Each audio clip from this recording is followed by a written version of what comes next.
You broke it. What?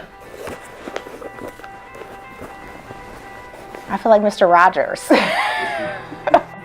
You can't show my toes, so. Well, Oh, okay. Oh crap, he's only been filming my toes this whole time.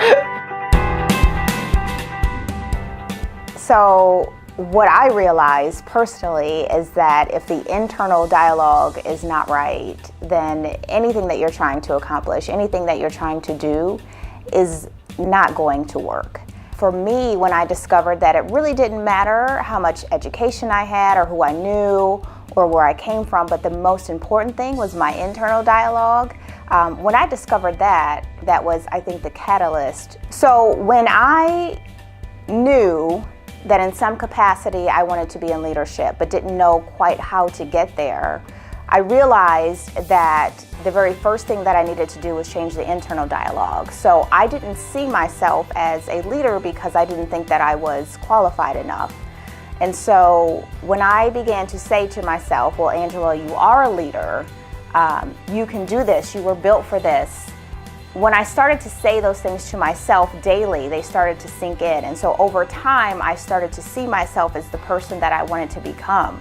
So not the person that I was when I started, but the person that I knew I could become, the person I had the potential to be.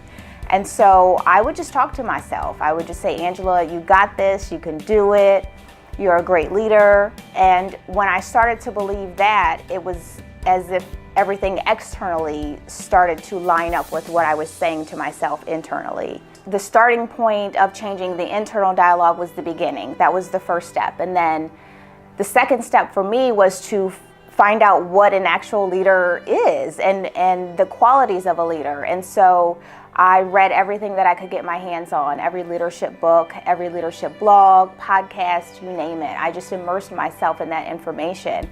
What happened next was really, really interesting. It was everything that had anything to do with leadership started to be attracted to me. And so opportunities just started coming in. And then I took advantage of those opportunities. And then once you get the momentum of something, it takes off from there. So you need that initial win, you need that momentum, and really that just comes from just immersing yourself in your subject, in your topic. I think that the most important thing is what you are saying to yourself. If you feel like you're unqualified for something, then you always will be.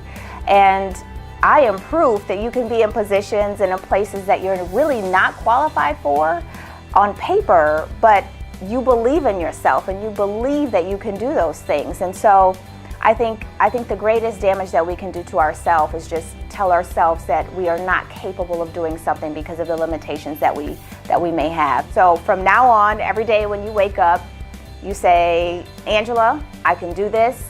I was made for this. I'm built for this. You just pump yourself up, really. That's really what you're doing. You're pumping yourself up. You're giving yourself the courage to do what maybe you think you can't do. There's something that everybody can do to change your situation. And so some of the things that I mentioned that I do is I wake up before everyone else in my house. And that's the time when I just sit in the solitude and I write down my goals and I plan my day so that if there's something challenging that day, I can already talk to myself beforehand and say, Angela, this might be a challenge today, but you can handle it. You have the tools that you need. You are built for this. You can do it. Another thing I like to do is I like to spend a couple minutes looking at my vision boards. Write the vision, make it plain.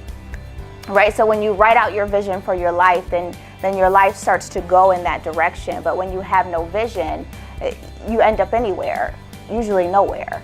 And so have that vision in front of you. Have those images of what you want to do, what you want to become. Have that in front of you and spend some time every day looking at it so you can remind yourself of where you're headed and where you're going.